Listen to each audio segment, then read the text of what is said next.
Again, thank you very much for being here. It's a pleasure to be here. And if for some reason you cease to hear me, please signal so I'm not talking to myself. Okay. So I'm going to therefore begin, if we're all right. So Trumpism at home, Brexit in the UK, Erdogan in Turkey, nationalist movements and parties in Germany, Austria, France, Czech Republic. One result of this recent turn in events has been that commentators, pundits, scholars, have kind of gone back to the drawing board and looked again at what was a rather dusty concept in political science, populism. And people have been asking in the last few years with new urgency, both what is it, and also a more historical question, where did it come from? I want to suggest that these questions take us to the topic of this festival, which is belief. And not just what we consciously and explicitly believe, but the kind of deep-seated beliefs and assumptions that most of us hold without ever giving them very much thought. So let me begin today by talking about that point, about belief. I'm a historian of ideas. Most of the time, historians of ideas concentrate on big principles, contentious categories, the kinds of ideas that seemingly can change the world, liberty, for example, or equality. And they tend to concentrate on the intellectuals who gave them important new definitions, or on politicians who put them into place, what we might call in today's jargon, thought leaders. But that said, much of what any of us believe at any given time is actually a lot less hotly contested, and also a lot less obvious even to ourselves. Many of the beliefs we hold are so natural, seeming to us, so close to instinctive, that they don't really feel like beliefs at all. They feel more like truisms. Cognitive scientists estimate that something like 98% of the thoughts that pass through our minds are, in fact, largely unconscious thoughts. And yet, I believe these deep-seated, largely unexamined, unacknowledged beliefs or thoughts, and the frameworks and narratives that we construct out of them play an enormously important role in that they provide the foundation for all our other convictions. And they too change over time, just less visibly, less obviously, and more collectively.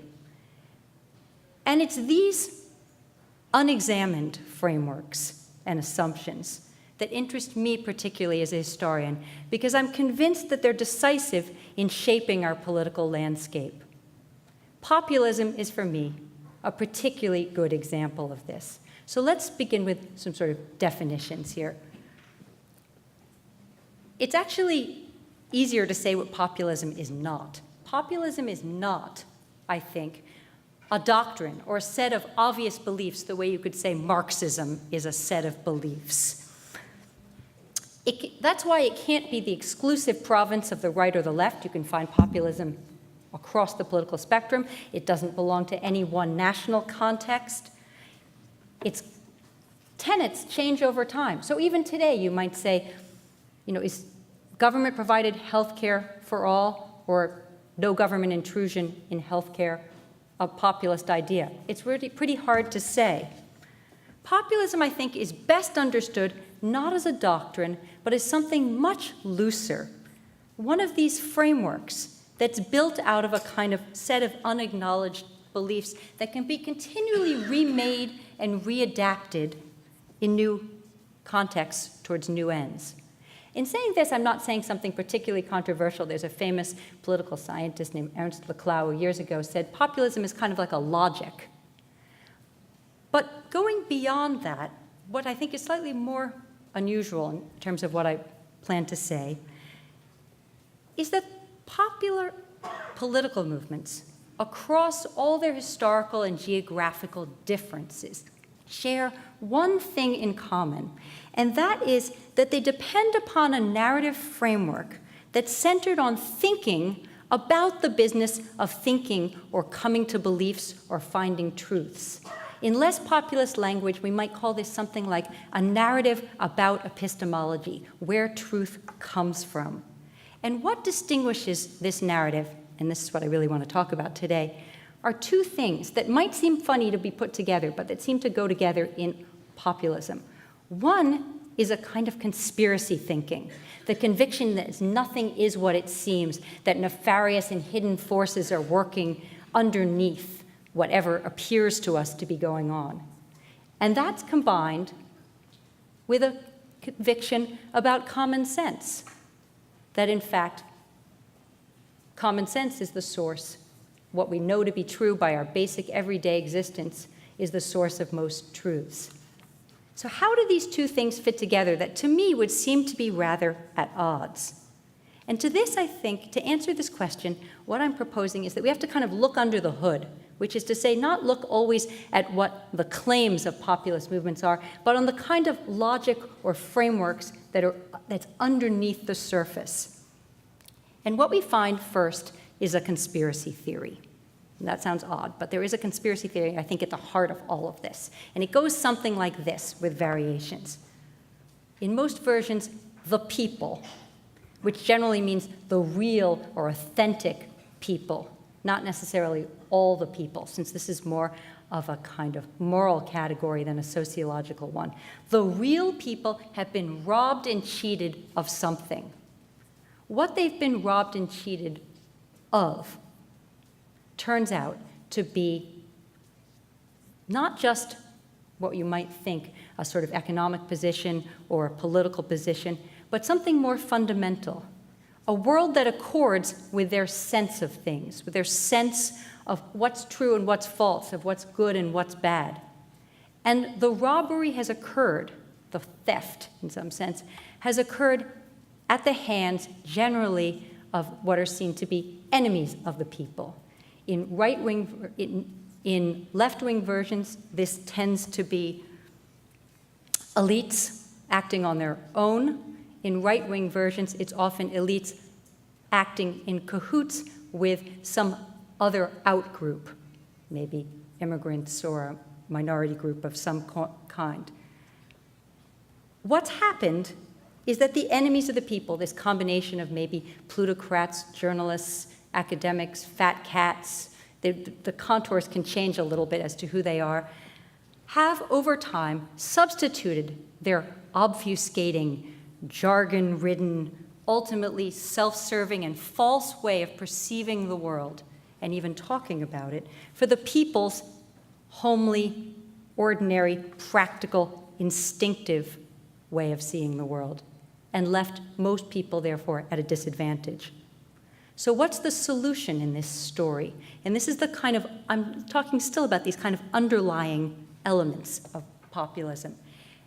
Populism as a way of thinking about truth and belief depends on the conviction that the only way to rectify the situation is through some kind of act of uncovery. You uncover the conspiracy, and then you figure out how to restore something else. Particularly, you have to turn back the clock once the conspiracy has been rooted out to some unspecified earlier epistemological moment. Think Make America Great Again. And at a moment when the people and their common sense were rightly sovereign. Because there's a promise built into all of this, and this is how the conspiracy and the common sense sort of work together, I think, that when the people finally get rid of the self-serving experts and their technocratic biases and their complex ways of arriving at truths, a kind of utopia will ensue. Complex problems will be sort of easily solved, and debate and disagreement will generally largely go away.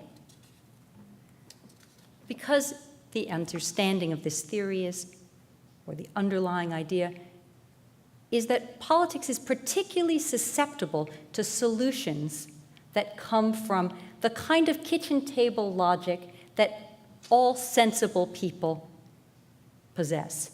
And for those of you who know something about Rousseau's general will, for instance, that's a very different idea in which people have to actively work to arrive at some sort of consensus. This has a much more the notion that sort of the problems will fall out once common sense comes to the fore. Now, I'm telling this story so far, you may have noticed, with no specifics, no locations, no historical actors, not even any hot-button issues.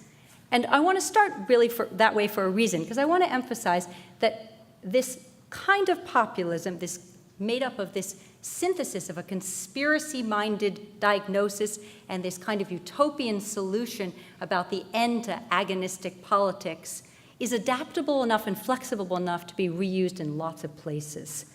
As I said by way of introduction, it can move to the right, it can move to the left.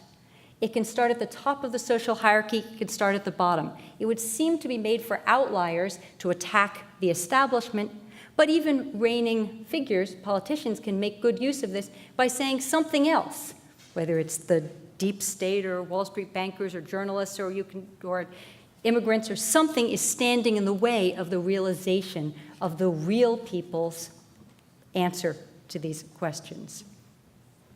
And this is just an aside, but I think it's interesting to note that populists often claim when elections go against them that the election was rigged.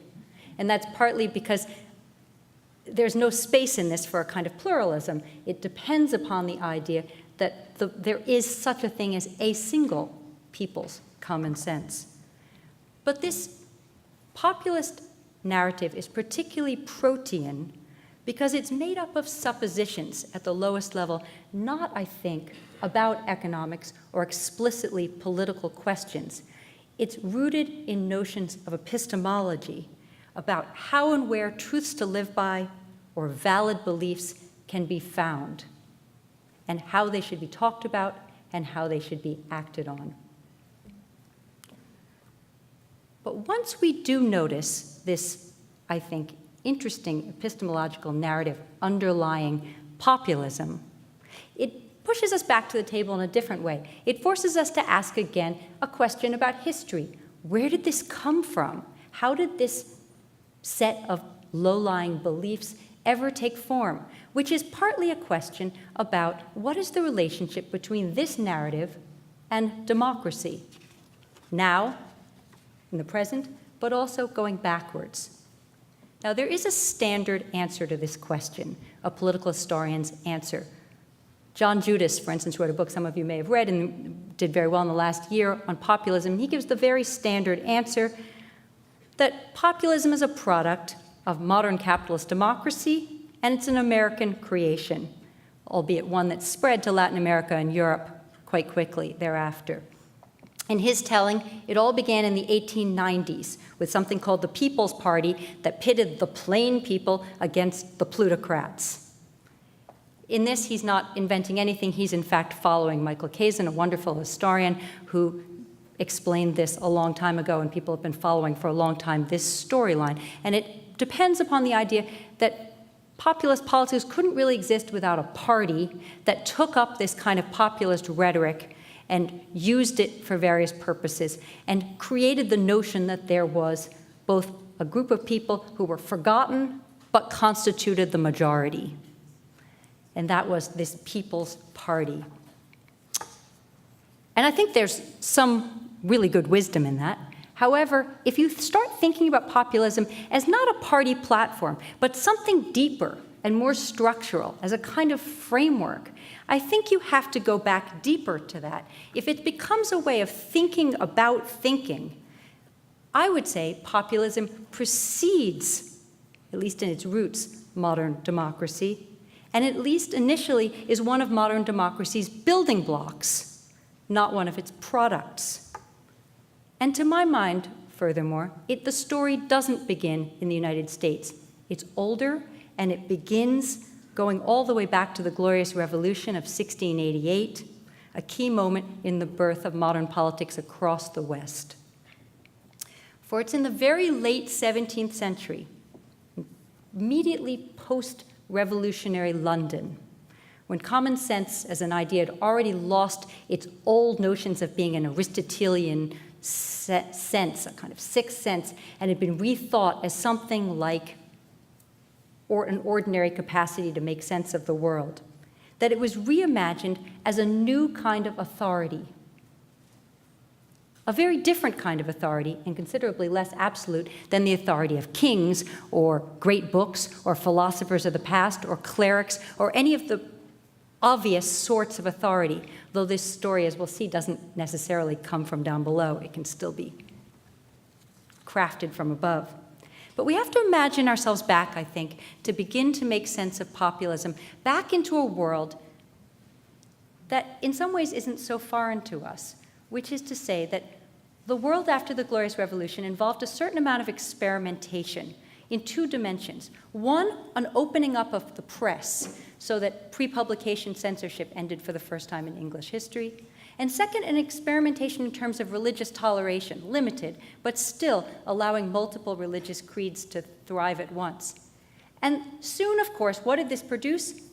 What we would sort of politely call intellectual pluralism, and something more like cacophony might be the better answer, which is to say lots of clashing opinions.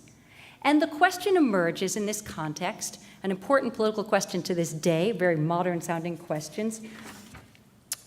How do you control the strife born of diverse opinions without resorting to coercion on the part of the state? And common sense, this low-level idea of something that people share, a kind of ordinary perception of the world based in ordinary experience, seemed suddenly like a new, potentially non-coercive way to solve this dilemma. And a host of quite well-educated men, people like Shaftesbury, the philosopher, the editors of The Spectator, the great English journal, suggested that this kind of common sense could almost be a kind of informal way to impose a consensus on both public and private conversations and to create a kind of harmonious common culture in keeping with English religious and legal traditions. That said, and now I'm kind of giving you the longer story here, history is filled with unintended consequences. Nothing ever works out the way it's supposed to. That's a kind of basic lesson. And so popular did this idea of common sense turn out to be in both practice and theory, that pretty soon it was something that everybody wanted a piece of, and everybody could turn and accuse somebody else of lacking or failing to represent. You might say it became something like a political football. And this pattern continued through the 18th century, spread to both sides of the Atlantic, where it became a way, a kind of tool, both for trying to create some sort of consensual culture, a culture of the common people, but also became a stimulus to new forms of conflict. And moreover, its champions, who were many of the intellectual figures of the 18th century, ranging from, say, the ascetic Scottish philosopher Thomas Reid to the wild French revolutionary Olympe de Gouges, across this spectrum, a new kind of intellectual emerged, somebody who could set themselves up as a spokesperson for the sense of the people, often against that of whatever the establishment position was in that moment. And this is where the conspiracy starts to enter the story too, I think. Let me give you two examples, one from the right and one from the left, sort of two sides of the political spectrum. So talking about Scotland, in the case of the common sense philosophers, men like Thomas Reid, developed in the middle of the 18th century a philosophical position dependent upon understanding the capacity of ordinary people to know what's what, to call a spade a spade.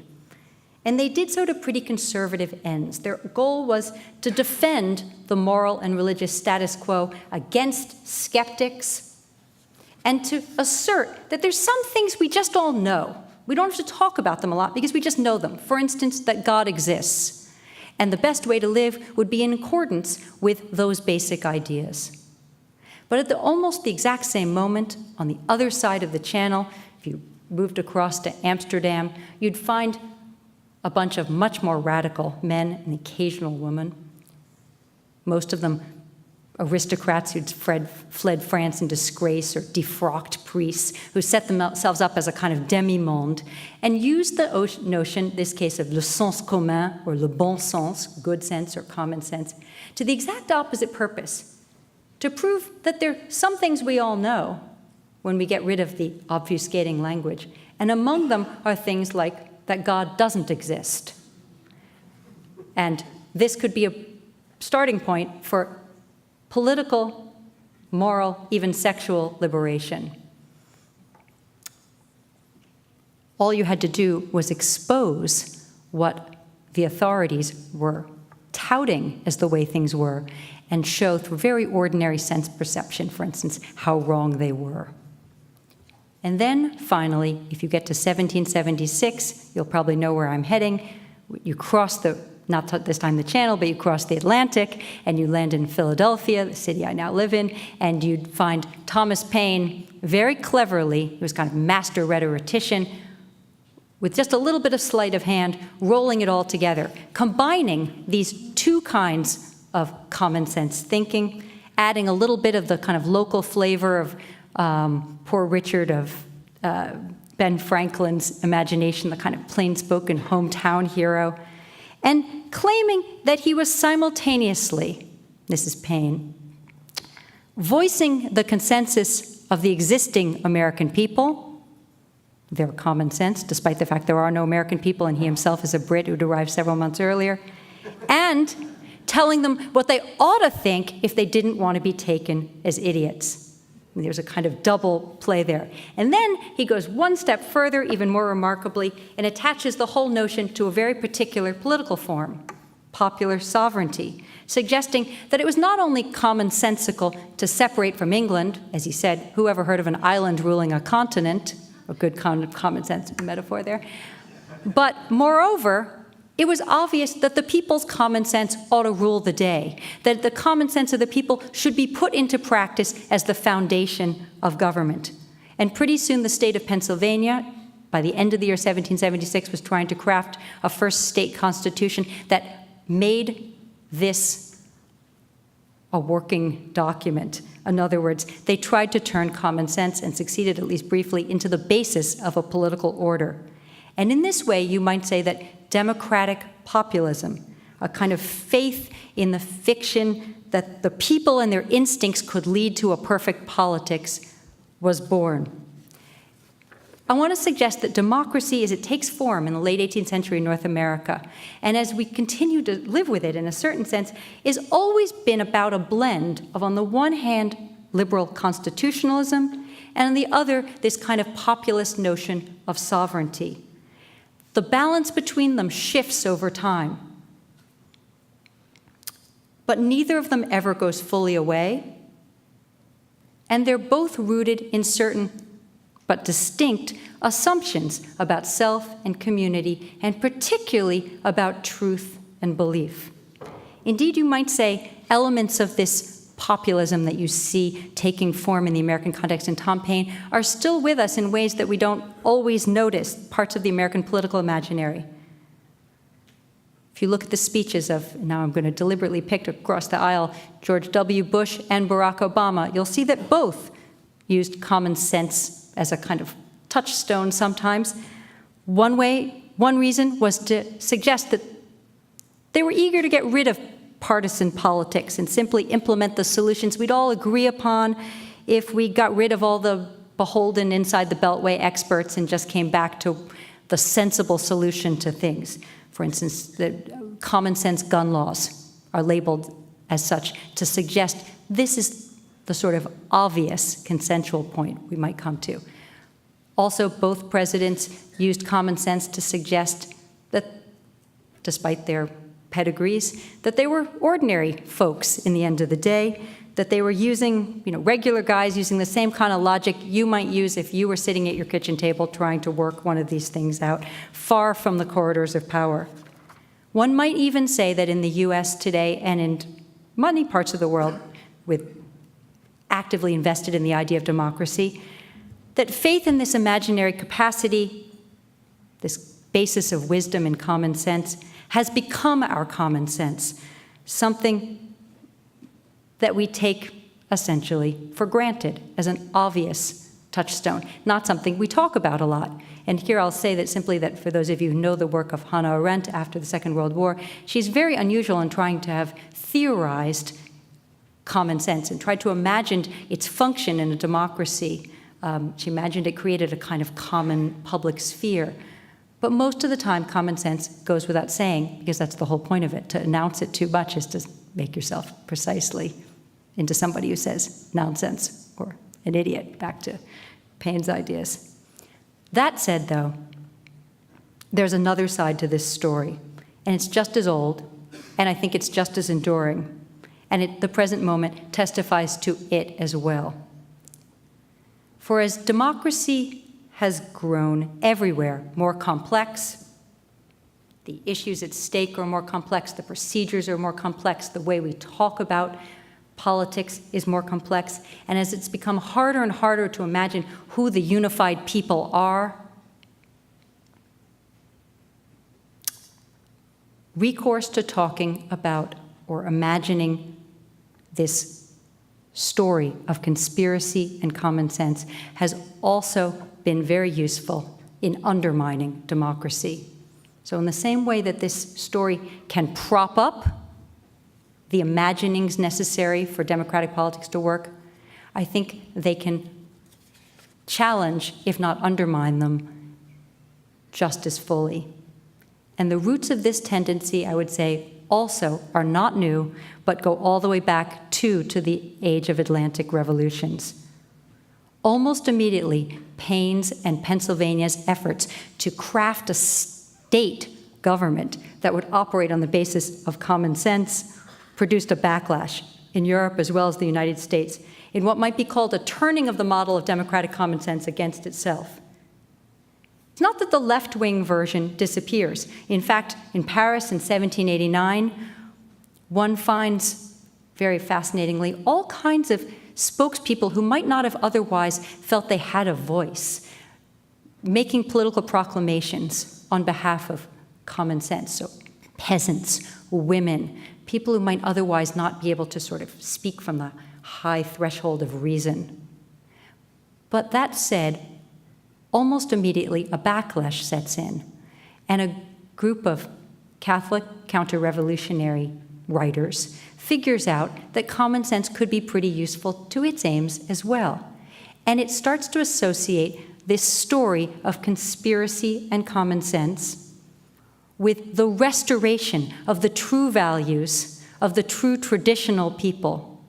In other words, it starts to use this narrative against democratization, challenging the overly abstract, obfuscating language of head-in-the-sky architects of revolution like Robespierre, with the restoration of the traditional, simple, obvious, consensual thinking of real Frenchmen. And this, too, would have a long life on both sides of the Atlantic, always potentially derailing this experiment in blending popular sovereignty and constitutionalism.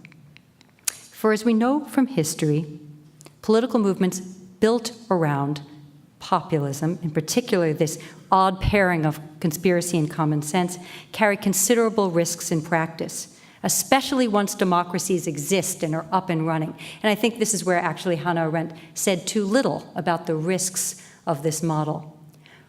What are they? Well, for one, there's, and I'll tell them in sort of escalating seriousness. For one, there's always the possibility in this common sense model of false analogies, overly simplistic solutions. So if I don't have enough money, I cut spending, so the federal government should do the same. Or it was a hot day, so there can't be global warming. I mean, a kind of logic that makes a certain sense in one context, but expanded doesn't necessarily work as well. It can also, more significantly, be used to silence outlying voices, to bolster the exclusion of whether it's experts, intellectuals, journalists, foreigners, scientists. thereby curtailing what counts as the realm of debate. You might say that words like nonsense are the precise opposite of what counts as common sense.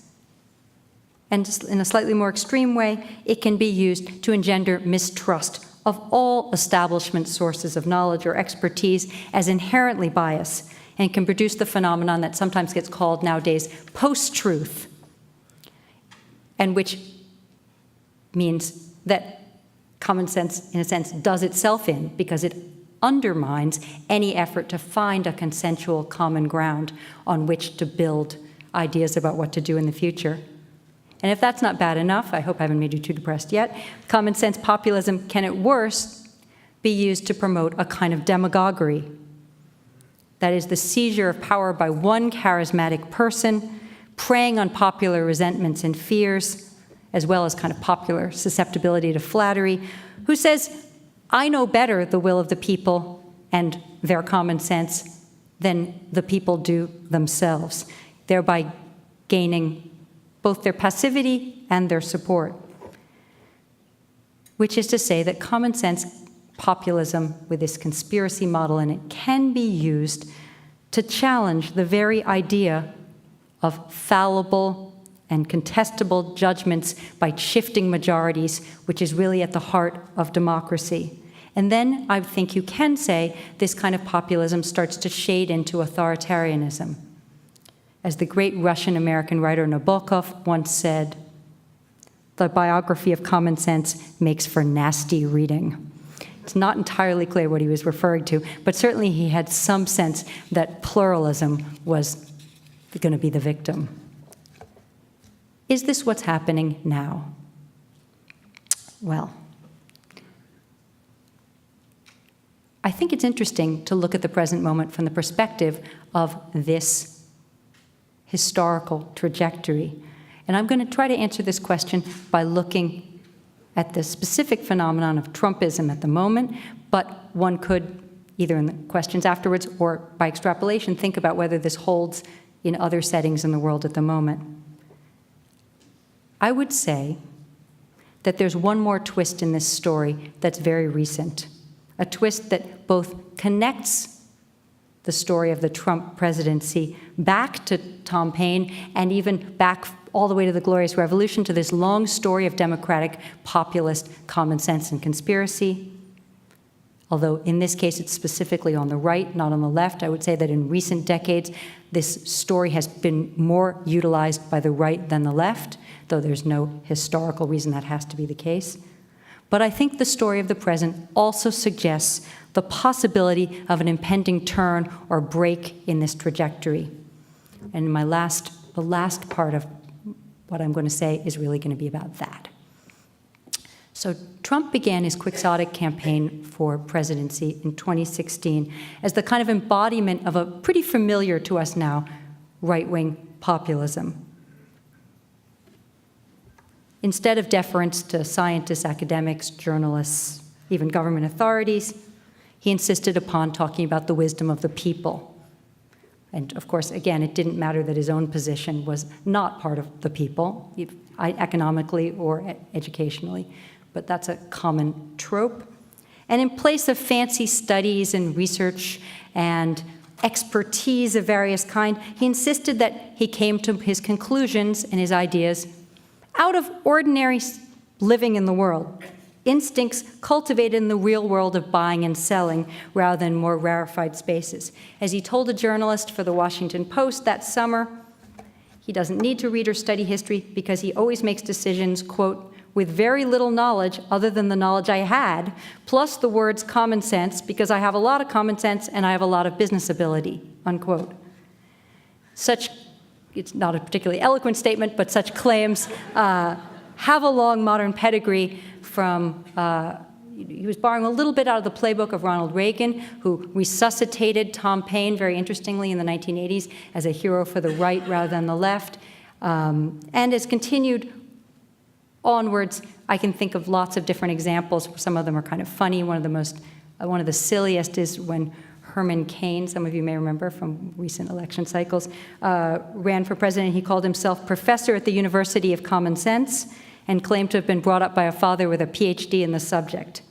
There are international examples, too. There are some interesting examples from a far field as Korea in recent years, often associated with kind of business-savvy, ordinary know-how as the foundation for getting things done.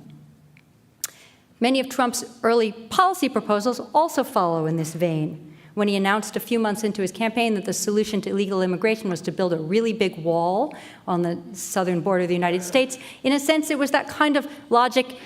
If I had a backyard and I didn't want my neighbors coming in, I'd put up a fence. If I live in a big country and I don't want my neighbors to come in, I would put up a bigger fence. The assumption in all of this is that for somebody who thought in this way, politics was going to be nothing less than easy. So I do see continuity in that sense. I don't see Trump as an enormous break there. What's distinctive, I think, is that since becoming president, Trump seems to have pivoted on his investment in common sense that has not suggested a turn towards technocracy or constitutionalism, which is usually the other side of populism, but on the contrary, a turn towards a rather undemocratic form of demagoguery or even authoritarianism with which populism always toys at its outer edge. This is not just a case of the specific policy proposals. It has to do with this effort, in some cases, to deny the validity of empirically demonstrable or shared reality altogether. That is something of a departure from the phrase, believe me, which is quite different than saying, believe the people, to the repudiation of most counter-evidence as fake news, including evidence that is often easy to ascertain as legitimate through ordinary listening or seeing. Common sense seems now to have increasingly been vacated from this way of talking about politics, keeping the conspiracy, but without the common sense.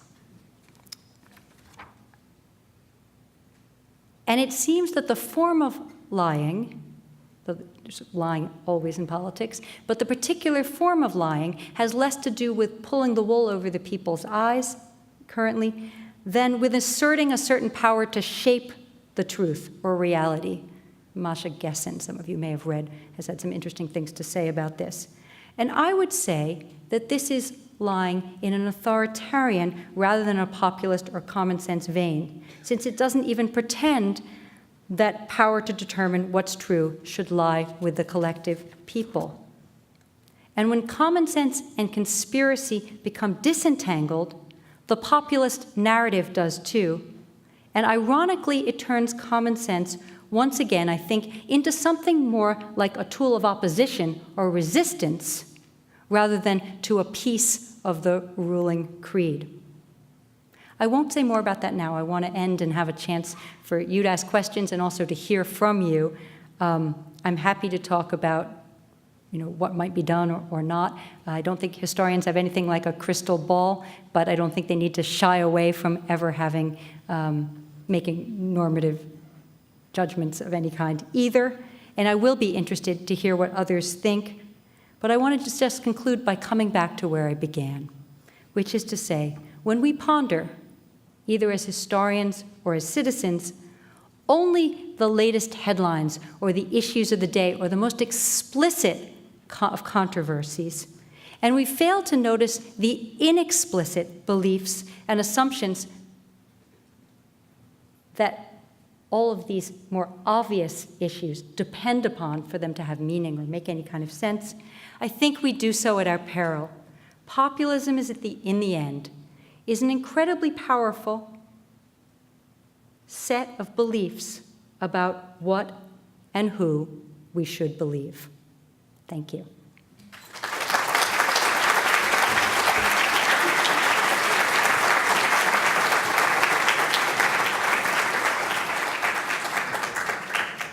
There's two of us with microphones. We'll try to get to as many questions as we can in these last 15 minutes. Am I not loud?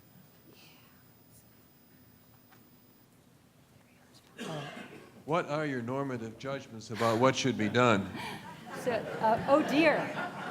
And that's the very first question. Is this working properly? Okay, thank you. Oh dear. I think there is an important question to be asked when you think about frameworks like this. Do you try to ditch the framework entirely, or do you try to give it new content?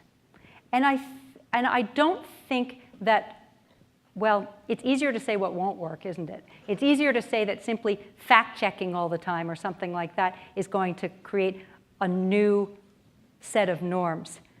But I do think that this old story that Paine sets up, despite its risks, which I think I tried to lay out, could be inhabited with new content, by which I mean to say it might be possible in some way to show, might take time to do so, that what is presented as in the people's interest often isn't.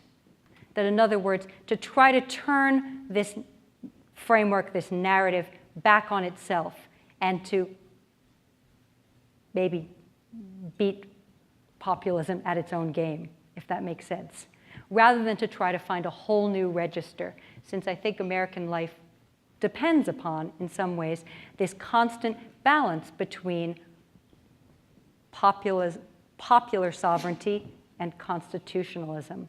Too much of either one is dangerous, and at the edges, both of them can stray into a kind of authoritarianism. Totally technocratic government on the one hand, or a kind of total demagoguery on the other. But that's not a very good answer. Others might have better thoughts as to more concrete solutions. Hi. Hi. I deluded myself into thinking briefly Sorry. during the... Sorry, there's somebody in the back who has the microphone, but maybe they can pass it to you next. Okay. Sorry. Okay, thanks. I was just wondering, when we talk about the current political moment, you have Trumpism, and of course, there's a populism on the left with Bernie Sanders.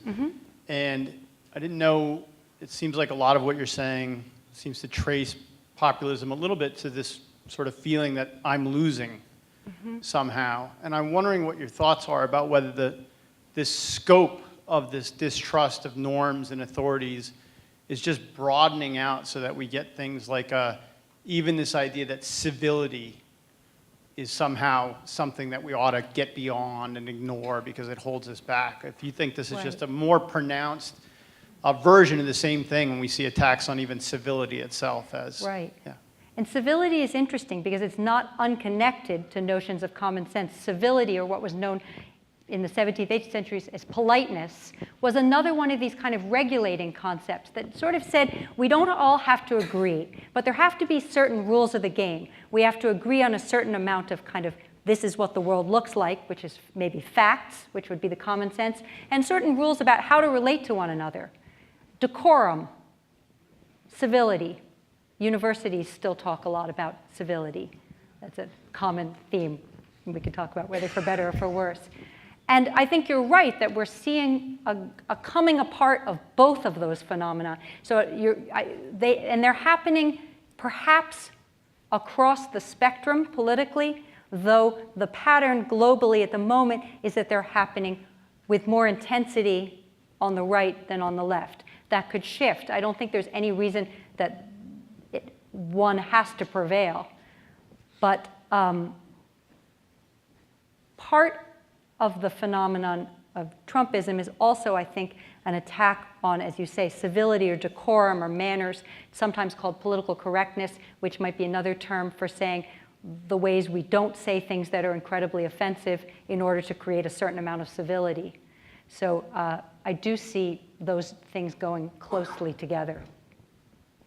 Right up here. I had a few moments of delusion during the campaign that when Trump talked about draining the swamp, he was really talking about rooting out corruption. And therefore, I had a little bit of a surprise that when he was talking about the swamp, he was not talking about the folks in this room, thoughtful people, fact-based people, pointy-headed intellectuals, but rather about a whole different, I mean, that he was really talking about us when he talked about the swamp. I was wondering if you could talk about that kind of reality? Well, that's an interesting question, because who isn't the people in populism is a changing set of characters. And Drain the Swamp is very much in the populist playbook. It's part of the idea that there's a conspiracy at first. And that part of it was probably attractive in different ways to people on the right and on the left. The idea in particular, after the financial crash, et cetera, that financial elites, but unnamed group of Wall Street's the sort of stand-in term for it, had an outsized control over American politics. And that's where the question about Sanders as well fits in. However, that group is never really defined the same way the real people aren't really defined. So who constitutes, not the real people, the people who are self-serving and shifting the political discourse to suit their own interests, could be bankers. It could also be journalists, as we've seen. It can be intellectuals. It can be scientists. It can be foreigners. It can be anybody who would seem to not be identifiable with common sense. And part of that, sometimes a certain amount of suspicion and skepticism is, of course, healthy. I mean, one doesn't want to say that you accept elite opinion as correct on all things. That would be a danger of its own sort.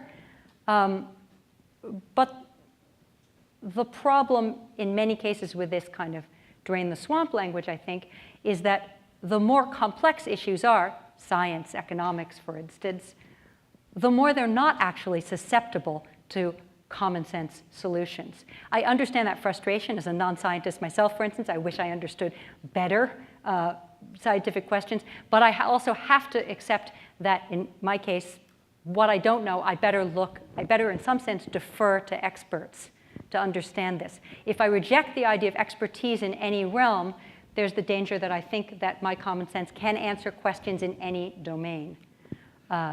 So Drain the Swamp has the kind of looseness to it that's perhaps appealing to everyone in some way, but without any kind of specifics, it poses an extraordinary danger of its own, I think.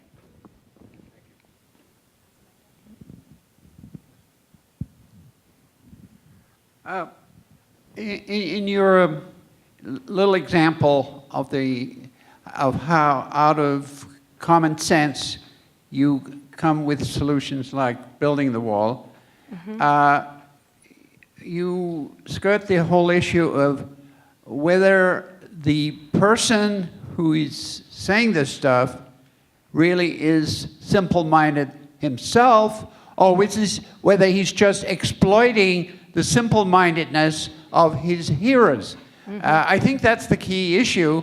Politicians have often tried to exploit the simple-mindedness of their hearers, or maybe all the time, and sometimes experts too.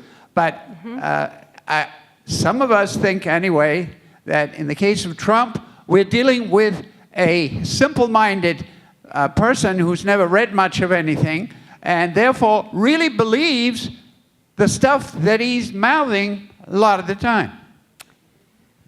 Huh. Yeah, is it worse to be a hypocrite or to be stupid? I don't know. That's what you're sort of posing, I think, is what you're asking. I would say that this is a discourse, by which I mean a kind of language that can be adopted by true believers and can be adopted cynically to accomplish things or to appeal to others. Most often, I would say, it's when it's used on the part of intellectuals as well as political leaders. It's a form of persuasion. I mean, it's almost a form of pandering to say, I'm just channeling what you already know and believe, that I'm just a conduit in some way. And this has been a very useful position for intellectuals of all stripes, conservative and radical over the years. It's why, and it worked really well for Tom Paine, for instance. He made his book enormously successful despite saying nothing that really constituted the common sense of the moment at all.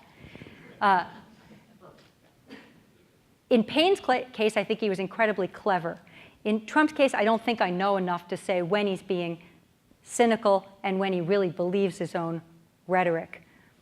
but I think the effect is the same either way. It's a playing into a discourse with which we're all familiar. All I'm saying is really that we all know this storyline that I just laid out. It just doesn't get articulated very much as being the plot that motivates a lot of American politics. Right up here in front. Real quick historical question. You said this has existed in other times and spaces.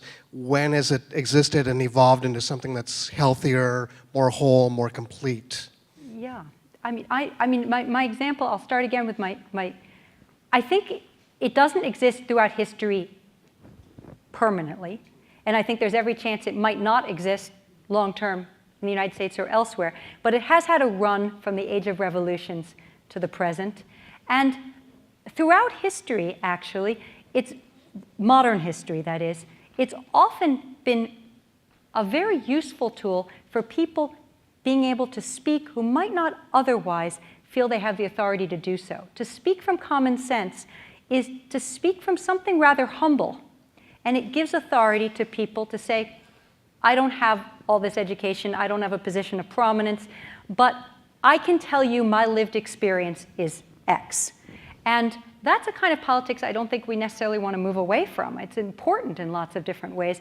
It's been important for instance, I can give you a wide variety of examples. Women's suffragettes in the 19th century were able to sometimes say, you know, I've lived in the world, I have experience, I should be able to vote, and I'm making the case for myself based in a kind of common sense thinking, not from some philosophical position, it's not Socratic or something like that. So it doesn't have to be a pernicious thing. It's more a question of the uses to which a kind of familiar storyline can be deployed.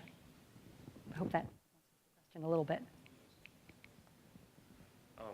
Hello. I want to press a little bit on that topic of the normativity. Okay, good. So by listening to you and thinking, I see that in some ways ideology is not always inherently bad. So I'm thinking, okay, what would be your position on thinking about cultural production, different ways? Sorry, what production? Cultural production in different ways of resisting or finding these different avenues. What I mean with this, for example, the role that universities, scholars could have in the ways in which we think, we write, and we reach the public. And we have like this different corpus, these different even role models, even entertainment for trying to open people's mind to this kind of problematics.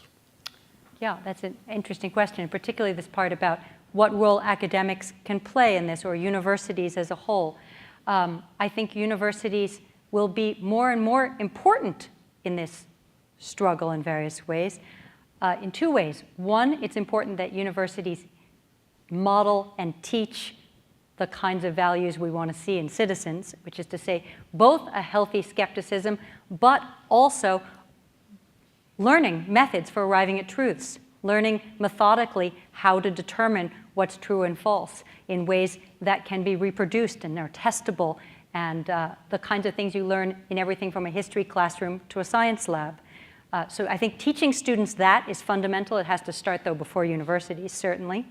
And secondly, I think it is important that academics themselves not separate themselves and make themselves easily into kind of people who are apart from and speak a different language from the rest of the population. The more scientists, professors can speak to and listen to and engage with and speak in a language that's common to everyone, the more they cannot be so easily dismissed as outside of any kind of common sense.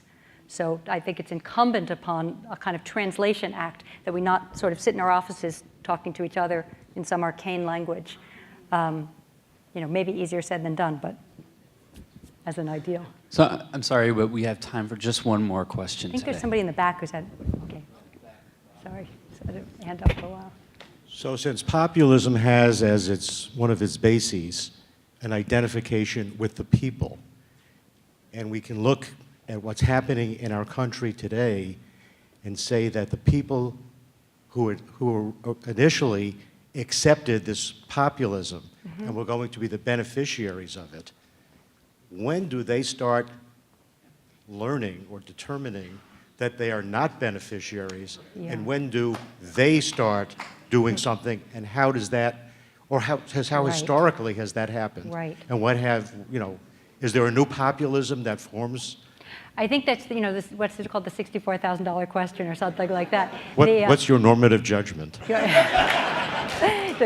I think that's what I meant, in a sense, by could we turn the narrative back again to say that the things that are sometimes said as occurring deliberately in the interests of the people, supposedly, what if it were to become patently obvious that they weren't? How could that be demonstrated over and over, that no matter how many times somebody says kitchen table logic or the people or drain the swamp, that it isn't creating a world that really responds to the needs of people who find themselves feeling forgotten and people who find themselves outside, feeling like outsiders in their own world. And I think it's an important question for any left-wing movement is to decide whether to make the case for left politics, say, on the foundations of moral principles like justice, or to try to make a case in more pragmatic terms, reusing this existing narrative and framework and turning it back and saying, okay, who's obfuscating what for whom, and what would a politics that really was in the interest of the people look like? How to get there? I hope you know better than I do. But I do think it's important to think about the stories that we tell when we tell politics. Some of you may know the work of George Lakoff, for instance. He's somebody who talks a lot about the sort of frameworks in which politics get articulated. And I think he's not wrong that the story that's told is really important. And some of these stories are more effective than others. Ones that have some historical foundation, I think, are particularly effective because they trade in a long tradition of thinking about the parameters of democracy. Thank you.